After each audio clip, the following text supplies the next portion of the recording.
Sind Sie froh, dass Sie da sind? Ja. Der Herr wird gleich mit Verkaufen anfangen. Nehmen Sie das alles an. Wir können alles brauchen.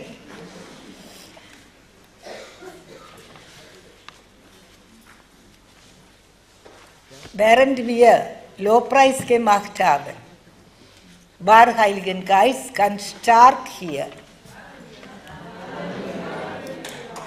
Wer von Ihnen hat das gespürt?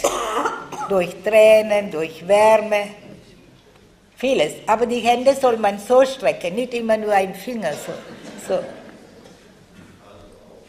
Ja, eben. Ja, ich wollte gerade sagen, hier war er auch. Ne? Halleluja. Schön. Der Tag hat gut angefangen. Wir freuen uns mit Ihnen. Und heute ist schon 3. Adventssonntag. Wie weit ist es mit uns? Haben wir uns genug vorbereitet? Sie brauchen keine Antwort geben, nur zum Nachdenken.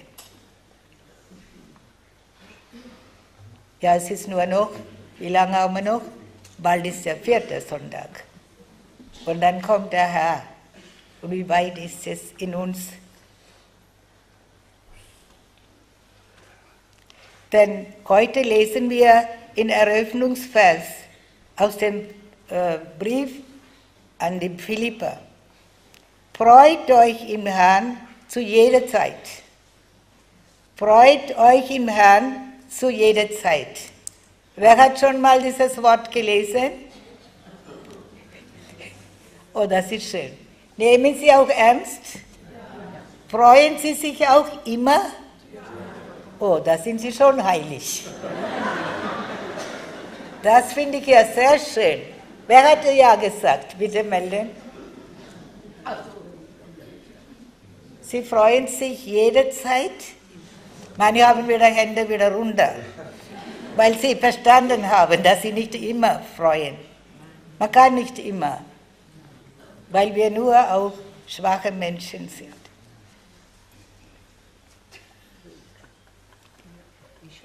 Ich war da hinten gestanden und kam plötzlich zwei, 3 Frauen, junge, hübsche Frauen kamen rein und ganz laut gesagt, Schwester Margarita, ich freue mich. Dann habe ich überlegen müssen, woher kenne ich sie? Denn ich bin ja überall und wo überall hinkommen können, vielleicht die Leute kennen mich, aber ich habe noch einmal geschaut, ja, das Gesicht kommt bekannt vor und auch hübsche Frauen, Sie werden nachher noch sehen. Und dann sagt sie, ich habe eine Freude. Ich war am Gebetstag bei Ihnen in Stuttgart. Ich denke, das war das erste Mal Gebetstag. Habe ich recht? Ja? Ja, einmal war sie. Und sie hat alles verstanden, was der Herr zu ihr gesagt hat. Und was sie verstanden hat, gibt sie nachher Zeugnis mit ihrem Mann. Wir sind frisch vermählt. Halleluja!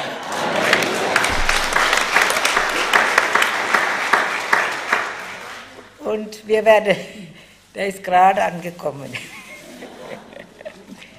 Wir werden die beiden mal sehen nachher, von der Nähe betrachten, gell?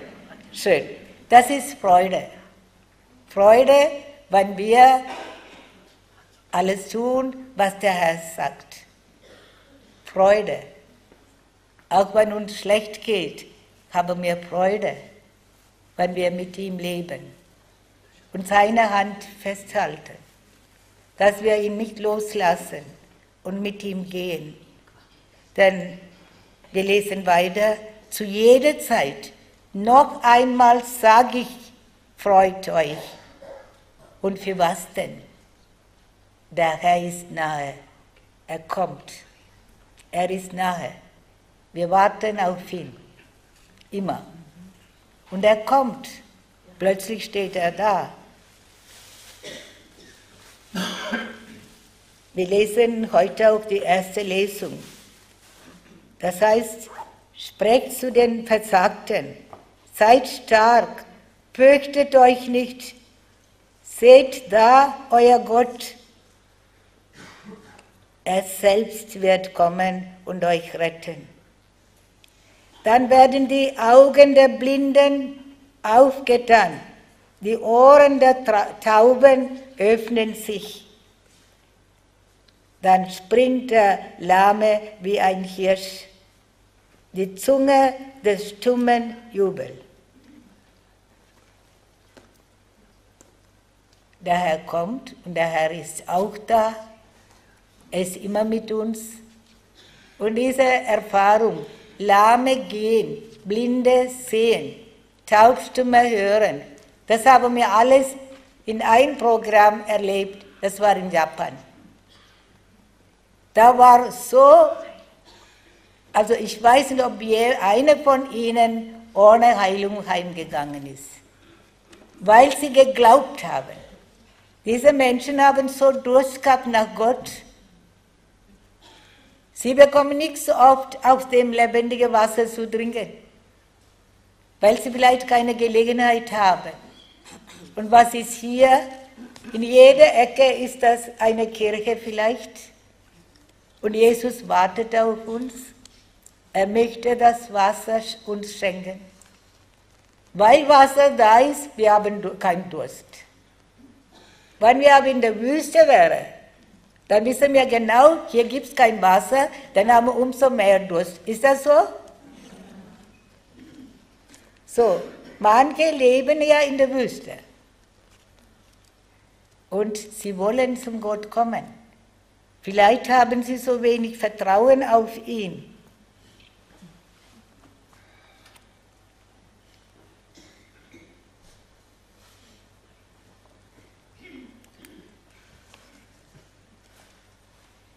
Ich habe zu der Lesung in Erklärung habe ich gelesen heute, die rettende Ankunft Gottes wird aus der Wüste ein Paradies machen. Aus der Wüste wird Paradies machen. Er will das. Wir müssen nicht in der Wüste leben. Und dann heißt es weiter, Dornen und Disteln, Not und Krankheit. Der ganze Fluch der Sünde Adams ist überwunden, weil Jesus, der Sohn Gottes, zur Welt gekommen ist, weil er mitten unter uns lebt. Aber wie leben wir? Nehmen wir ihn ernst? Oder wir machen selbst eine Wüste in uns und wächst immer Disteln und Dornen. Was machen wir selbst dazu? Das ist das, und das ist uns gar nicht bewusst. Und wir denken immer wieder, Gott ist schuld. Gott will nicht, dass wir in der Wüste leben. Und deshalb erwartet immer auf uns. Er hat Ja gesagt und er ist zur Welt gekommen. Und er möchte uns täglich und immer und ständig bei uns sein. Er ist auch da, aber wir nehmen ihn nicht wahr. Wir lesen auch in Lesung Jesaja 35. Die von Herrn Befreiten kehren heim. Sie kommen nach Zion mit Jubel. Ewige Freude strahlt auf ihrem Gesicht. Wonne und Freude kehren ein. Kummer und Seufzen entfliehen. Diese Erfahrungen machen wir immer bei der Exerzitien. Letzte Woche, Dienstag bis Samstag, waren 85 Teilnehmer bei uns bei der Exerzitien. Halleluja, war so leise, ja. 85 Teilnehmer. Sie haben ernst genommen, Adventzeit. Sie haben gedacht, jetzt haben wir eine Gelegenheit. Wir wollen bei Jesus sitzen und Freude erleben. Vielleicht können Sie mal aufstehen, die letzte Woche bei uns waren.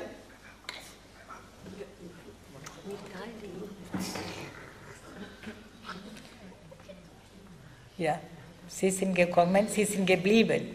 Haben Sie Freude erlebt? Ja. Es war schön, ja? Ja. Vielleicht der eine oder andere.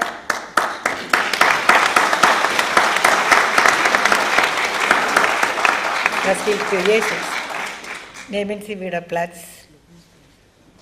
Ja, da waren auch Lahme dabei. Auch Blinde waren dabei. Habe ich recht? Waren Sie dabei? Ja. Auch Taubstumme waren dabei. Alle wurden geheilt. Alle können wieder springen und sprechen. Ist das nicht wunderschön? Aber was haben diese Leute gemacht? Sie haben ihr Herz geöffnet für ihn. Sie haben ernst genommen das Wort Gottes. Wir haben viele Zeugnisse gehört gestern. Über eine Stunde haben wir Zeugnisse gehört. Da war eine Person, die über 40 Jahre nicht gebeichtet hat. Und er hat gebeichtet. Da hat man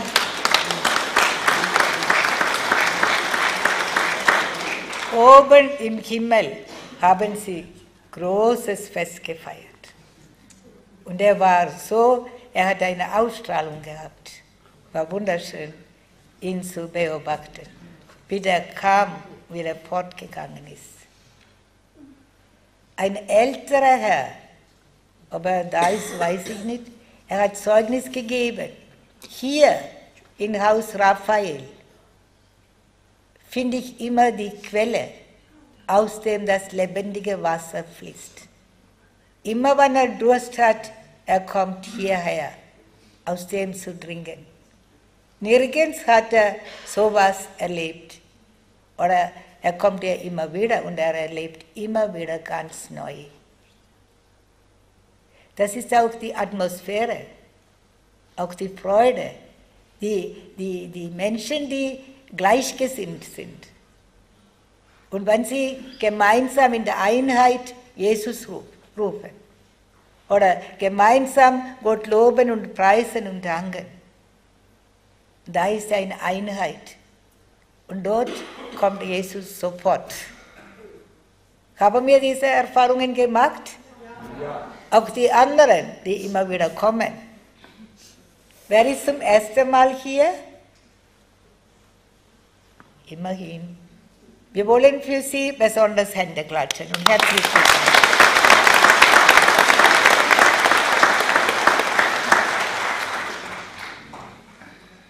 Ja, ich konnte einen Mann beobachten dabei. Er war nicht so alt, vielleicht 40, schätze ich. Er hat immer so Gesichtsausdruck gehabt, wie er Depressionen hätte, aber nicht so hoch, dass er Medikamente hat er nicht gebraucht.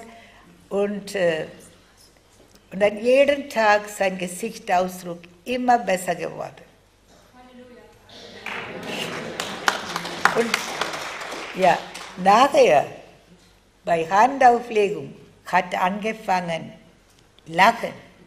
Er konnte nicht aufhören, wie lange er gelacht hat. Ich müsste immer auf ihn schauen, aufpassen, hoffentlich kriegt er noch Luft.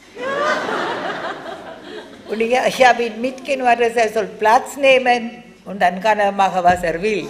Aber dann hat er weiter gelacht, dass wir viele mitgelacht haben. Er hat die Jesus-Erfahrung gemacht, hat Freude bekommen vom Heiligen Geist. Mit großer Freude. Er hat auch Zeugnis gegeben. Und das sind alles, was ich sagen wollte damit. Blinde, Lahme, Taubstumme, alle, die krank sind, schwach sind. Sie suchen Gott von ganzem Herzen. Wir werden auch ihn dann finden.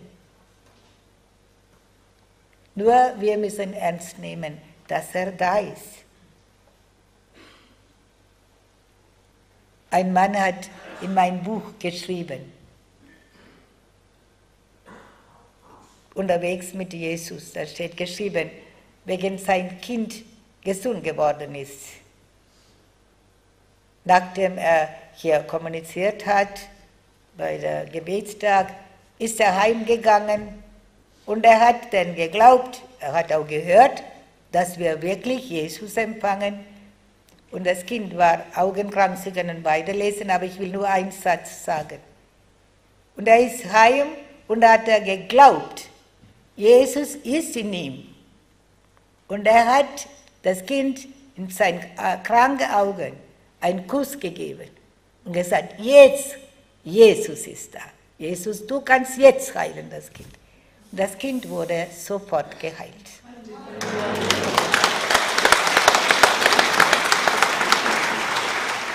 Aber was er noch schreibt, das will ich sagen. Ob ihr glaubt oder nicht, schreibt er. So ungefähr, ich weiß nicht mehr auswendig die Sätze. Glaubt oder nicht. Auch genauso, wenn ich sage, da hatte Jesus beinamputierter Mann seinen Fuß verlängert vielleicht, so normales Zustand gekommen. Und dann werdet ihr auch sagen, das ist nur so. Versteht ihr? Und so ungefähr auch das Kind, seine Augen auch so geheilt wurde. Er wollte sagen, es gibt viele Menschen, die das nicht glauben wollen, dass Jesus heute lebt und dass Jesus heute heilt und dass er ständig und immer mit uns ist.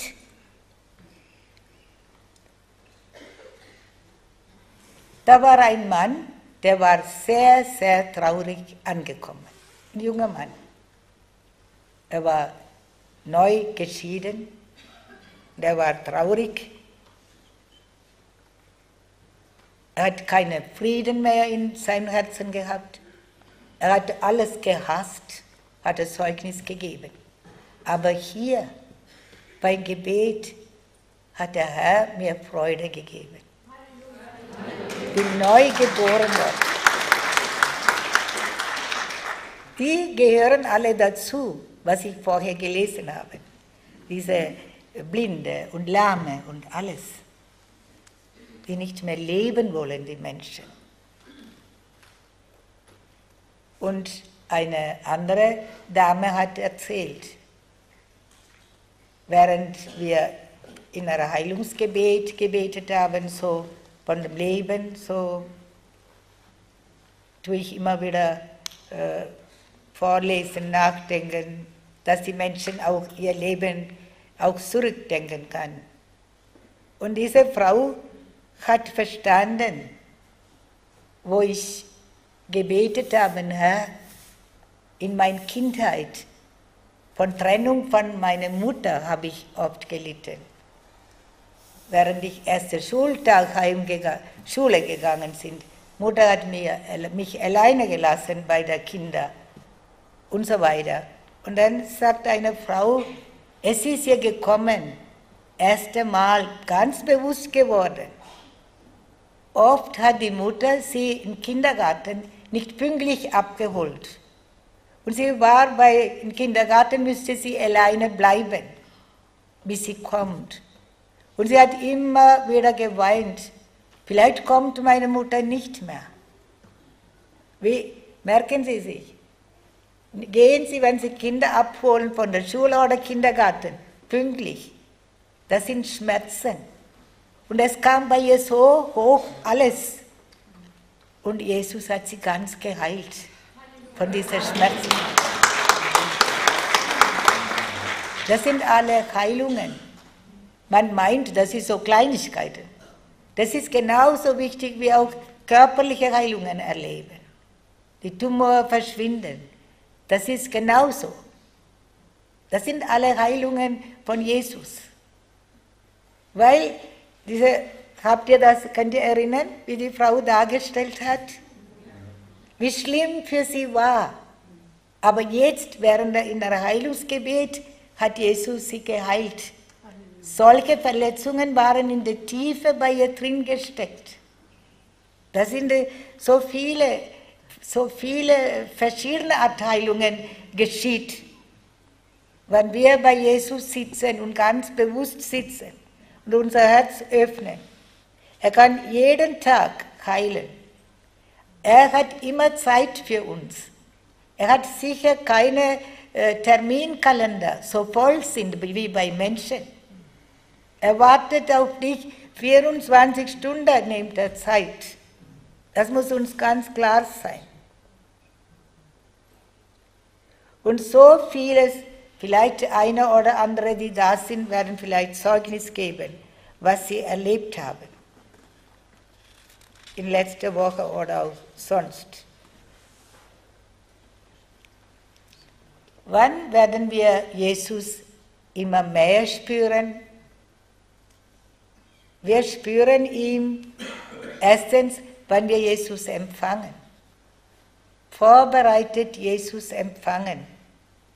Dass er auch ein bisschen Platz hat in unserer Herzen.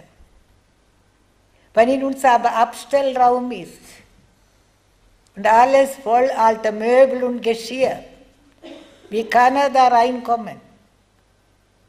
Oder wir sagen, komm nur rein, ich habe zu arbeiten jetzt. Geh schnell zur Kommunion, jetzt gucke ich mal, wer welche Hut auf hat heute. Oder heute nicht, gell? Es ist erst im Sommer. Alles um die anderen kümmern. Manche Leute gibt es, die haben sehr wichtig zu kontrollieren, wer kniet und wer steht. Wer mit der Handkommunion geht, wer mit Mundkommunion. Sie haben sie haben keine Zeit mit Jesus zu unterhalten, nach der Kommunion. Aber wenn wir hören, auch was der Herr sagt nach der Kommunion, das ist das wichtigste Moment, sollte in unser Leben sein, dass wir ihn dann spüren dürfen. Es ist jedes Mal eine wunderbare Erfahrung mit Jesus. Nehmen Sie wahr und ernst, wenn der zu uns kommt. Denn wir wollen ja, dass er kommt. Dass wir vorbereitet sind. Dass wir gebeichtet haben. Nicht nur, wir gehen Bußandacht. Und ohne persönliche Absolution gehen wir zu Jesus empfangen. Da sind die ganzen Sünden noch da drin. Ich kenne auch Leute, die ständig Gebetstage kommen, sehr fleißig sind. Und später erfahre ich plötzlich, ein Mann hat mir erzählt, Schwester, heute haben Sie einen dicken Fisch gefangen.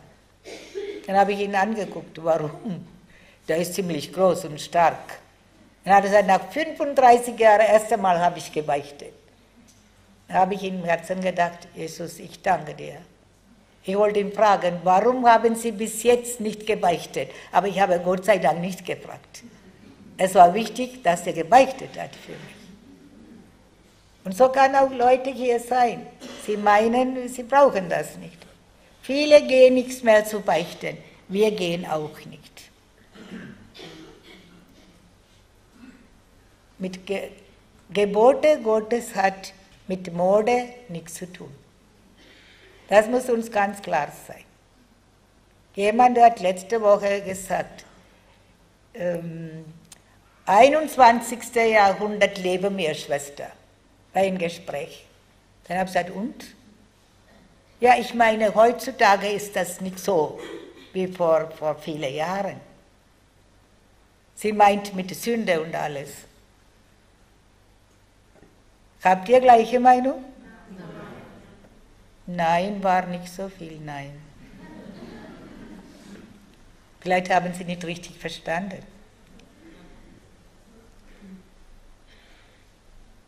Hat Gebote Gottes mit Mode was zu tun? Nein. Auch mit dem Jahre 121, 22. Jahrhundert.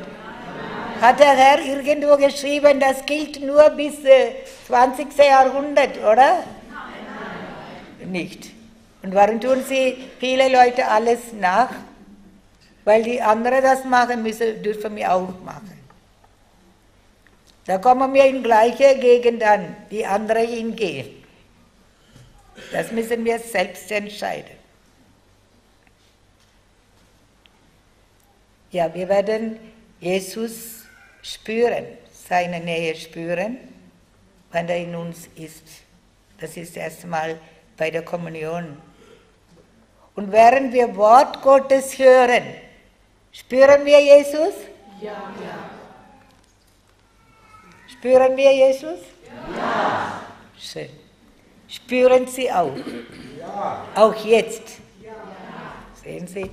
Das sieht man in Ihrem Gesichtsausdruck immer wieder. Sie sind sehr aufmerksam, wenn der Herr spricht. Und wenn wir Lobpreis machen, auch. Ich möchte Ihnen eine große Freude mitteilen. Vor 4 Wochen oder 5 Wochen habe ich, also muss ich sagen, für mich betet immer in Indien bestimmte Leute, die Geistesgaben haben. Und der Sunny betet heute noch. Kennt ihr Sunny? Ja. Wer kennt Sunny? Oh lieber Gott, so viele. Wie schön. Und er hat beim Beten hat er bekommen. Während wir hier Lobpreis machen, Haus Raphael oder hier in der Halle, Jesus tut große Wunder. Halleluja. Wir müssen das ernst nehmen.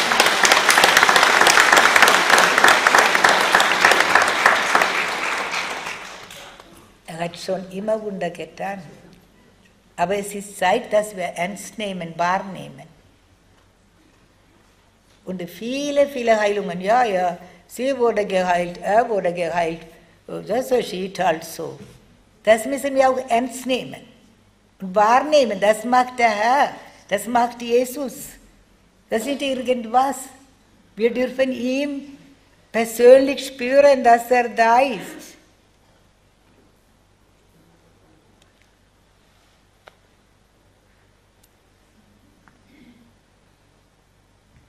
Durch Jesus Christus geschieht all das, was der Anfang an, was uns Gott verheißen hat.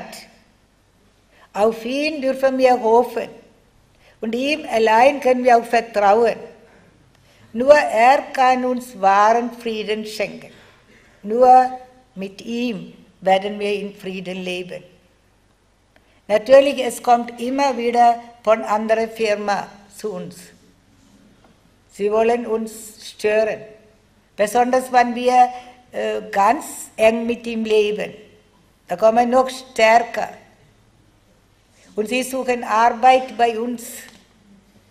Tun sie ihre Fenster und die Tür immer fest zumachen. Auch nicht so Spalten aufmachen, da kommt schon rein. Indem sie nicht genug beten vielleicht. In der Familie kein Gebet ist. Familiengebet ist, da sind sie sehr aktiv, da machen sie die Tür auf. Und solange dann ihnen gut geht, es ist gut, sie spüren das nicht, dass von anderer Seite ist.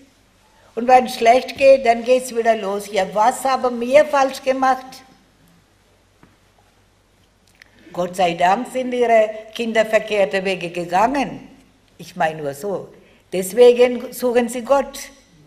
Für ihre Bekehrung machen sie solche Wege noch, ohne es bewusst ist. Oder wenn sie Feinde haben, zum Beispiel. Oder wenn sie krank sind, dann suchen sie mehr Gott. Das ist was Menschliches, was ich erzähle. Ist das nicht so? Ja.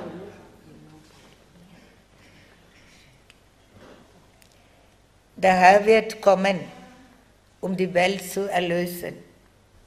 Wir müssen nur bereit sein, auf ihn zu hören. Und deshalb, wir haben jetzt wieder Adventzeit, die Zeit der Besinnung jetzt. Und wir erwarten das Kommen des Herrn. Allerwichtigste ist in unser Leben, dass wir Jesus als einziger Retter und Erlöser in unser Leben annehmen. Und dass wir auch ihm die erste Stelle geben. Das ist sehr wichtig. Nicht für unsere Krankheit oder nicht für unsere Sorgen. Und das stört alles in uns. Und das sind die Blockade, dass wir Jesus nicht spüren können oder seine Liebe nicht spüren. Jesus will, dass ganze Menschheit gerettet werden. Was haben wir zu tun, wir jetzt Jesus schon erfahren haben in unser Leben? Für die Bekehrung der Sünder müssen wir beten. Für die Bekehrung der Sünder. Nicht genug, immer neu beten für sie. Denn es sind viele, die von Gott weggelaufen sind. Habe ich dann Bibel aufgemacht und habe eine Stelle bekommen. Das muss ich euch vorlesen. Sehr wichtige Stelle für uns. Buch Hosea 13, 5 und 6. Ich habe dich in der Wüste auf die Weide geführt, im Land der glühenden Hitze. Als sie ihre Weide hatten, wurden sie satt. Als sie satt waren, wurde ihr Herz überheblich. Darum vergaßen sie mich. Passt es? Passt es gut?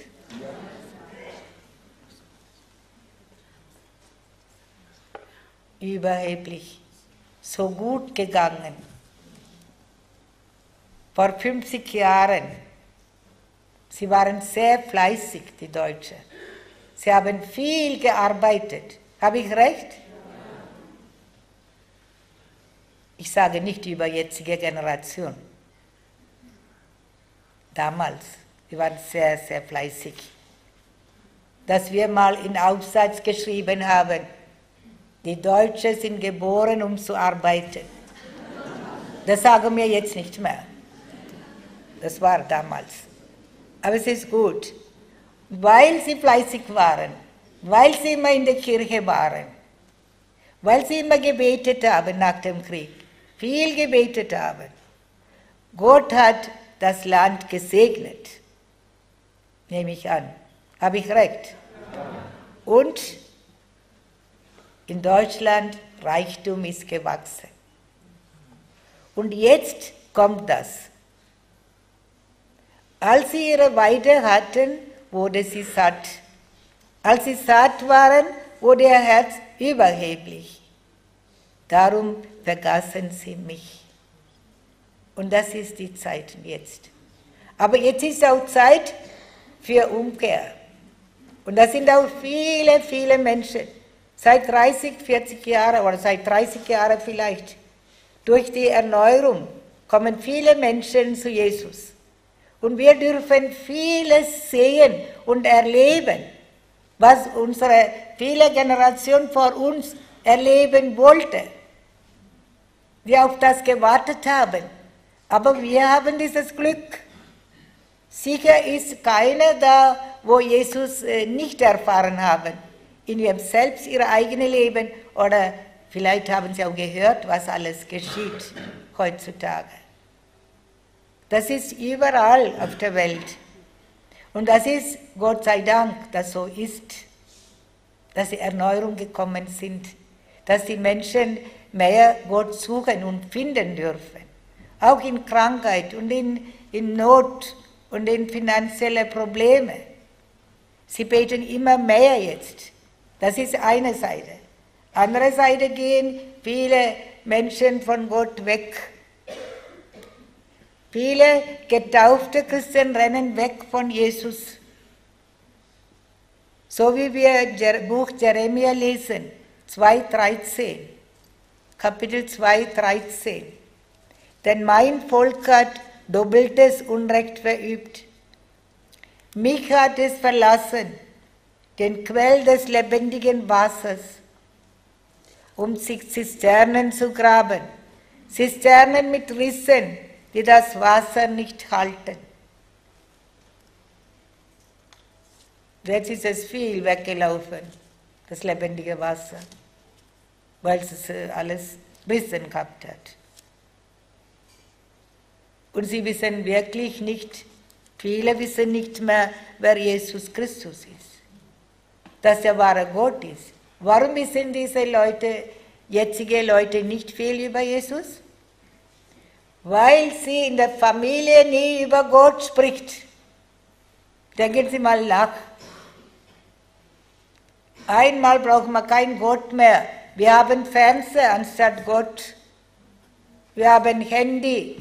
Wir haben Telefon. Wir haben immer keine Zeit. Ich habe in einer indischen Zeitschrift gelesen. Die Firma von unten. Versteht ihr, was ich meine? Sie haben sich Gedanken gemacht. Die Menschen sind so gut. Was können wir anstellen? Vielleicht diese finanzielle Krise, dass die Menschen 12 Stunden arbeiten, dass sie keine Zeit haben mehr für die Kinder, für Familie, die gegenseitig keine Zeit mehr haben. Habt ihr mich verstanden? Und auch keine Zeit für Familiengebet. Wenn ich anspreche, meistens die Frauen, die sagen, ja, ich bete halt alleine. Dann frage ich, essen Sie auch alleine? Auch. Haben keine Zeit. Auch keine Zeit. Aber essen hat man Zeit, glaube ich. Das so in Not, gell? Das machen sie auch. Denn mein Volk hat doppeltes Unrecht verübt. Mich hat es verlassen, den Quell des lebendigen Wassers, um sich Zisternen zu graben. Zisternen mit Rissen, die das Wasser nicht halten. Auf diese Art leben viele Menschen. Sie wissen nicht, dass Jesus Christus die wahre Quelle ist. Und deswegen, sie haben mehr Interesse an fremden Göttern. Ich habe mit einer Ordensschwester gesprochen, weil ich wüsste, dass die Schwester viel christliche Yoga und christliche Zen-Meditation durchführen. Ich habe die Schwester bestellt und extra Zeit genommen.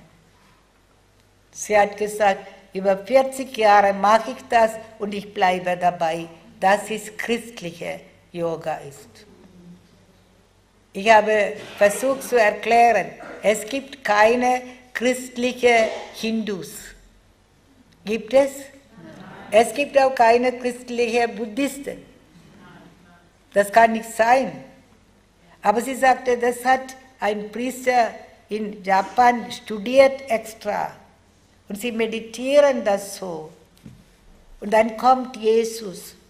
Ich habe sie können doch den Jesus rufen. Warum sind sie Laien dieser Art Übungen und Meditation? Versteht ihr? Das sind viele Menschen sind verblendet. Und ich als Schwester Zeugnis geben für andere. Und ich werde erzählen, dass Yoga in Ordnung ist. Das ist ja ganz große Sünde. Weil wir wissen, dass das gehört nicht zu uns. Was brauchen wir in unser christliches Leben?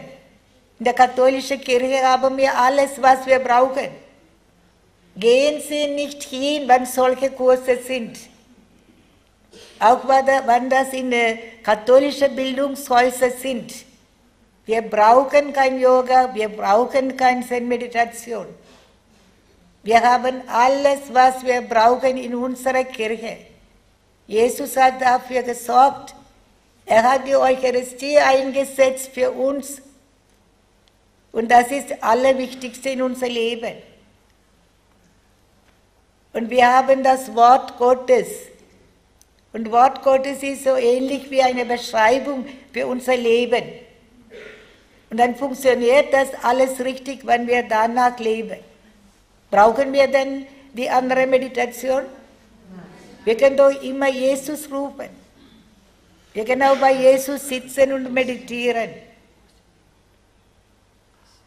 Unser Papst Benedikt XVI. Hat gesagt, eine Welt, in der Gott abwesend ist, eine Welt, die Gott vergessen hat, verliert das Leben und versinkt in eine Kultur des Todes. Noch einmal will ich lesen. Eine Welt, in der Gott abwesend ist, eine Welt, die Gott vergessen hat, verliert das Leben und versinkt in einer Kultur des Todes. Haben wir auch vielleicht Gott vergessen und werden unser Leben verlieren und in einer Kultur des Todes versinken? Wenn jemand das sein sollte, Sie sind jetzt heute gekommen. Sie wollen zu Jesus zurückkommen. Nicht nur mal reinschauen, was macht das hier? Was ist das, was die Leute hier machen? Machen Sie mit. Das ist eine Gelegenheit. Wir wissen nicht, wie viele Tage wir zum Leben haben. Oder? Weiß jemand? Hat jemand was Schriftliches mitgebracht, wo sie Welt gekommen sind? Ich lebe bis 2030, 40. Ich glaube nicht. Ich war oft bei der Geburt dabei, im Geburtszimmer. Die Kinder haben immer ihre Hände so zugemacht. War nichts drin, gar nichts drin. Vielleicht auch waren welche Frauen dabei bei Geburt, oder? Nicht? Und natürlich, sie waren dabei, sie haben doch Kinder bekommen.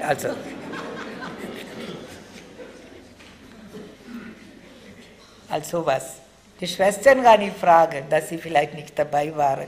Aber die Frauen, viele waren dabei bei Geburt.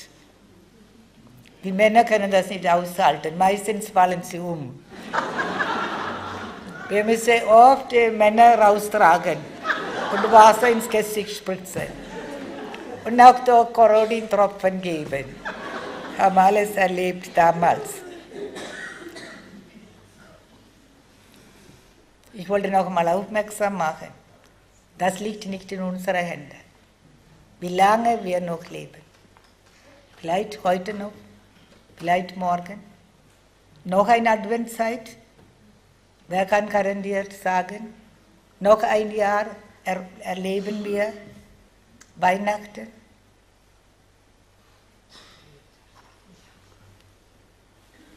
In Markus Evangelium 13,4 lesen wir, wie die Jünger Jesus fragen, sag uns, wann wird das geschehen und an welchem Zeichen wird man erkennen, dass das Ende von all dem bevorsteht? Die fragen Jesus. Wir fragen auch das Gleiche. Wann kann das kommen? Und so fragen wir auch heute auch noch. Jesus sagte zu ihnen, gebt Acht, dass euch niemand irreführt. Viele werden unter meinen Namen auftreten und sagen, ich bin es. Und sie werden viele irreführen. Das erleben wir auch heute. Viele sogenannte Heiler berufen sich auf Jesus.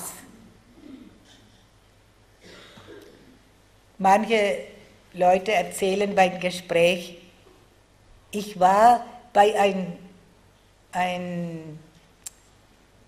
zur Massage war ich bei einem Mann, er kann gut massieren, hat es geheißen.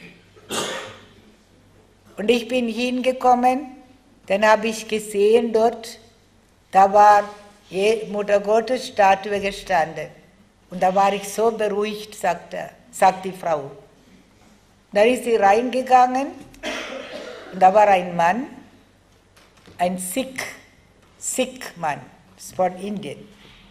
So mit der Turban und Haare, so Bart, so. Und sie hat gedacht, ah ja, der kann sehr gut massieren, schön. Hauptsache, dass Mutter Gottes da steht. Ne? Sie sollte sich auf den Bauch legen. Hat sie auch hingelegt. Und jetzt will er ja massieren, hat sie gemeint. Aber noch 5 Minuten hat er nichts getan. Sie spürt nicht. Und dann hat sie gesagt, ja, warum fangen Sie nicht an?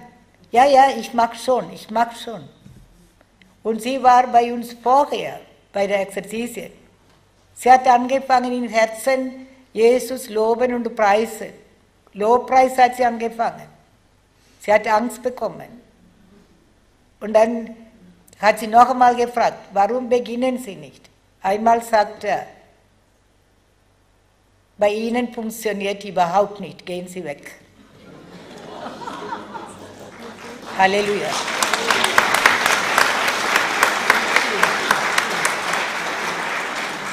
Er stellt Mutter Gottes Statue, Jesusbild, so ungefähr, er ist von Jesus. Und machen tut er was anderes. Und die Frau hat es verstanden. Sie hat verstanden, weil sie Lobpreis gemacht hat. Und so ist es auch, viele Menschen machen das.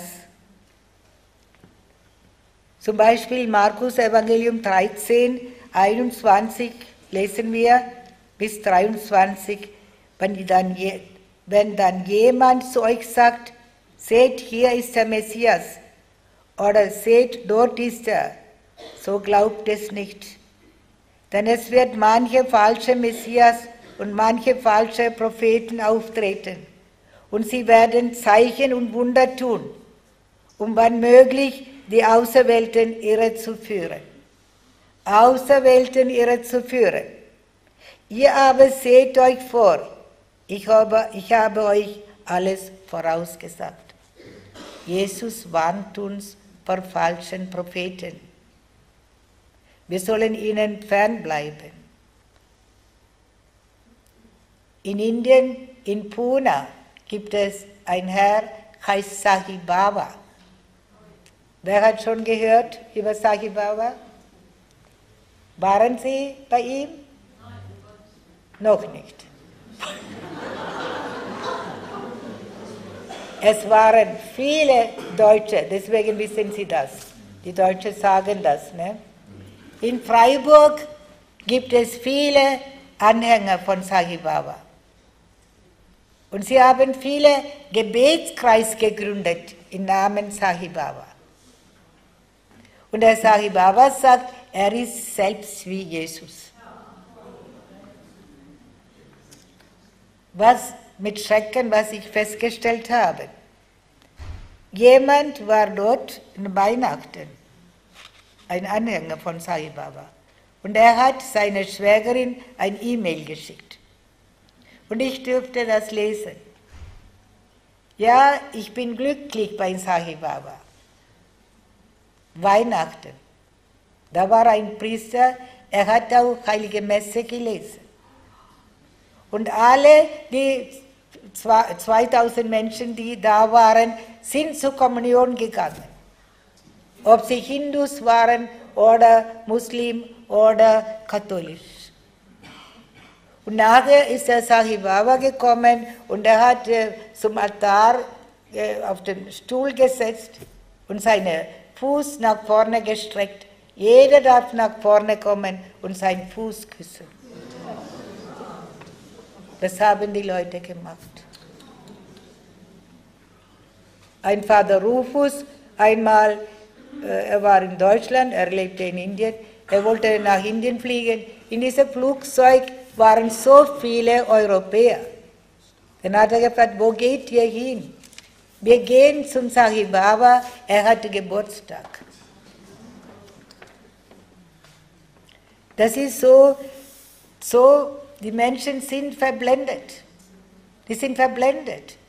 Wenn solche Gebetskreise sind, da kann Gottes Geist nicht wirken. Denn das machen sie ja freiwillig. Zwingt ja niemand, sowas zu machen. Aber die Menschen machen das. Das ist das traurig genug. Wir sind getaufte Christen. Wie schlimm ist es für Jesus? Ich denke immer wieder, diese Menschen schlagen ihn wieder ans Kreuz. Und wir schimpfen über diese Menschen, die damals ihn gekreuzigt haben. Sie haben nicht gewusst. Aber die Menschen, die das wissen, machen sie heute. Versteht ihr, wichtig ist, dass wir für die Bekehrung der Sünder beten. Deshalb sage ich euch das. Seht euch also vor und bleibt wach, denn ihr wisst nicht, wann die Zeit da ist. Wir wissen nicht, aber wir brauchen keine Angst haben davor, wenn die Zeit kommt. Warum nicht?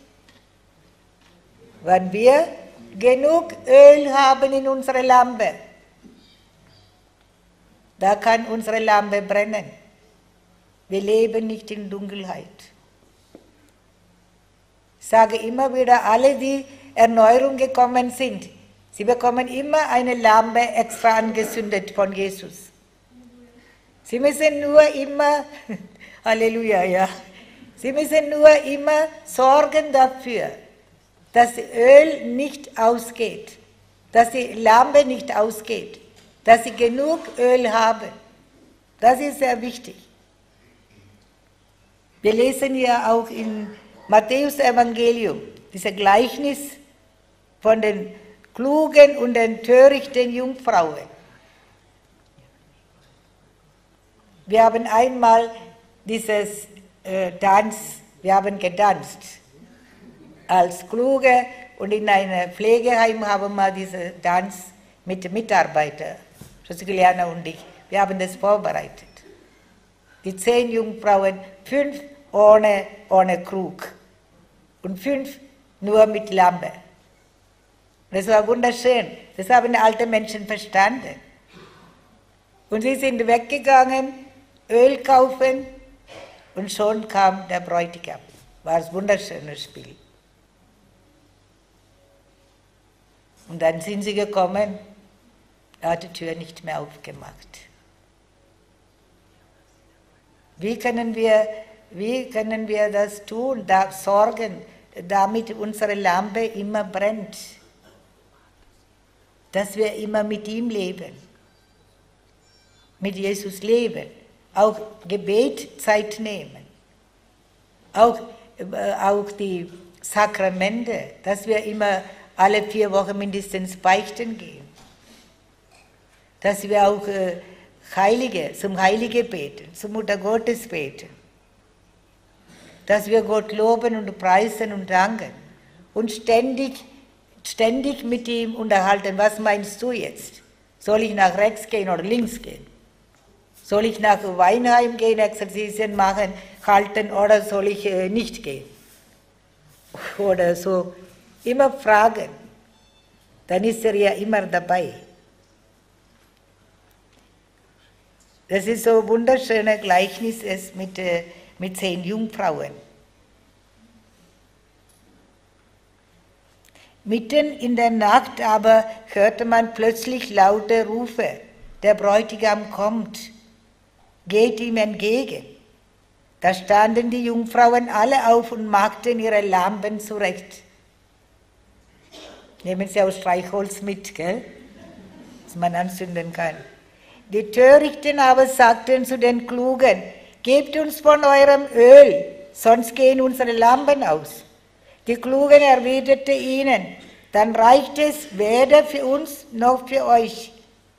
Geht doch zu der Händler und kauft, was ihr braucht. Während sie noch unterwegs waren, um das Öl zu kaufen, kam der Bräutigam. Die Jungfrauen, die bereit waren, gingen mit ihm in den Hochzeitssaal. Und die Tür wurde zugeschlossen. Und zum Nachdenken. Jetzt müssen Sie alle die Lampe rausholen. Vielleicht ist es irgendwo im Haus, liegt es rum. Schauen Sie, ob alles in Ordnung ist. Denn wir wissen nicht, wann der Herr kommt. Es kann jederzeit kommen.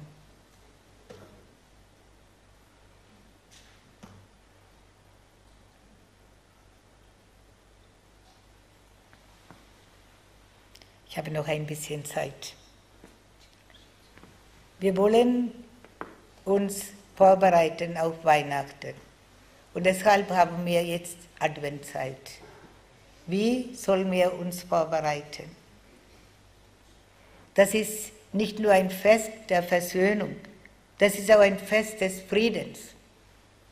Viele suchen überall nach Frieden, nicht nur an der Krippe, nicht bei Jesus. Man kann auch Frieden nicht kaufen, oder? Kann auch Millionen ausgeben, gibt's nicht.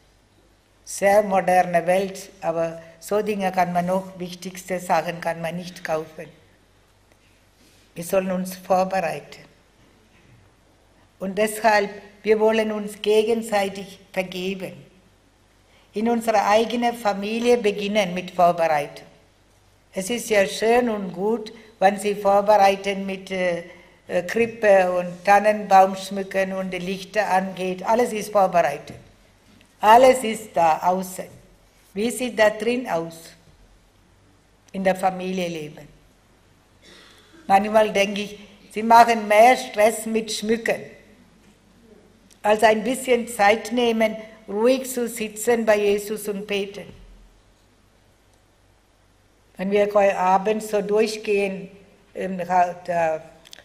Bad Soden, überall brennen Licht. Aber das ist was Weltliches. Oft denken Sie nicht, was dahinter steckt. Warum Sie Licht anzünden, wissen Sie nicht mal. Da muss jedes Haus, ein Haus muss schöner sein als andere. Und deshalb, das ist wichtig, dass wir gegenseitig vergeben. Inzwischen Beziehungen in Ordnung bringen in unser Leben. Das sind alles wichtigste Punkte. In Jakobusbrief 5, 7 bis 10 lesen wir: Darum, Brüder, haltet geduldig aus bis zur Ankunft des Herrn. Das ist in heutiger Lesung. Auch der Bauer wartet auf die kostbare Frucht der Erde. Er wartet geduldig, bis im Herbst und im Frühjahr der Regen fällt. Ebenso geduldig sollt auch ihr sein. Macht euer Herz stark, denn die Ankunft des Herrn steht nahe bevor. Klagt nicht übereinander, Brüder, damit ihr nicht gerichtet werdet. Seht, der Richter steht schon vor der Tür. Freuen Sie sich? Das war nicht so überzeugend. Ah ja, kann er kommen, von mir aus. Vielleicht auch nicht jetzt, vielleicht kann er noch warten. Brüder, im Leiden und in der Geduld nehmt euch die Propheten zum Vorbild, die im Namen des Herrn gesprochen haben. Wir hören hier, dass es auch wichtig ist, dass wir unseren Nächsten gegenüber gerecht sind. Weiter schreibt Jakobus auch über das Leiden, dass alle Menschen leiden müssen. Ganz gleich, in welchem Stand wir leben. Da sehen wir eine ganze Reihe Menschen hier da vorne sitzen. Kann gleich gehen, ob sie Ordensschwestern sind, ob sie ein Doktor sind oder ob sie ein Diakon sind, ob sie ein Franziskanerbruder sind, ob sie verheiratet sind, alleinestehend, egal, in welchem Stand. Auf irgendwelche Weise müssen wir alle leiden. Oder nicht? Alle. Auch ob ich Wort Gottes verkünde. Ja, alle, die auch Wort Gottes verkünden, wollte ich sagen. Das Leiden gehört zum Leben. Und wir sollen auch Geduld haben wie die Propheten, wie sie früher auch Geduld gehabt haben. Wenn wir aber Evangelisationsdienst tun, müssen wir noch mehr leiden durch Verleumdungen. Das ist noch mehr. Verletzungen und Anfeindungen. Ich habe eine Frau einmal begegnet. Sie hat mich 3-mal angeguckt und hat mich angesprochen. Ich habe gesagt, warum schauen Sie mich so an? Sind Sie nicht die Margarita? Dann habe ich gesagt, ja. Sind Sie die Schwester, die alle Leute zwingen zum Glauben? Ich habe gesagt, das bin ich nicht.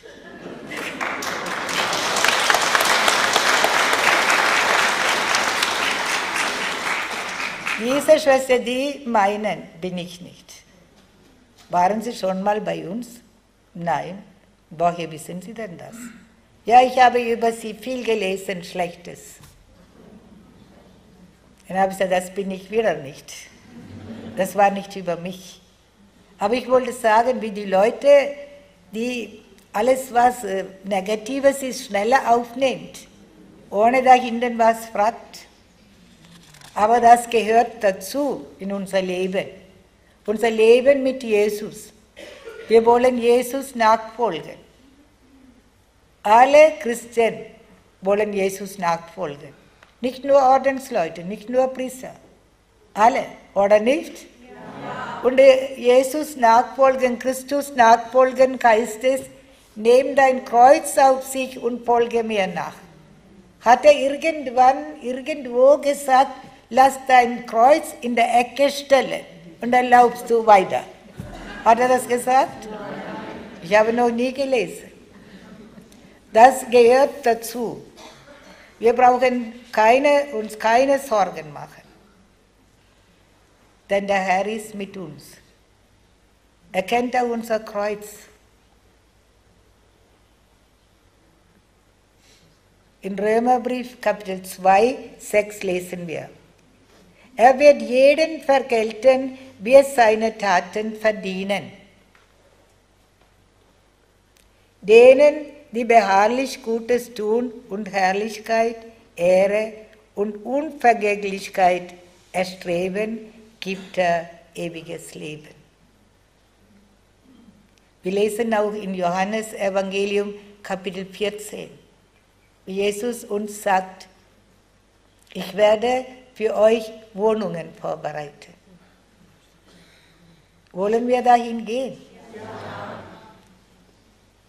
Wollen Sie? Ja. Ich auch. Hoffentlich ist auch Platz genug, gell? Das hat er. Er hat viele Wohnungen vorbereitet. So, jetzt wollen wir uns in dieser Adventszeit besondere Weise auf die Wiederkunft des Herrn vorbereiten. Und uns auch Gedanken machen darüber, wie er uns antrifft, wann er kommt. Wir wollen aufstehen und wir wollen singen das Lied Nummer 166, ja, wann der Herr einst wiederkommt.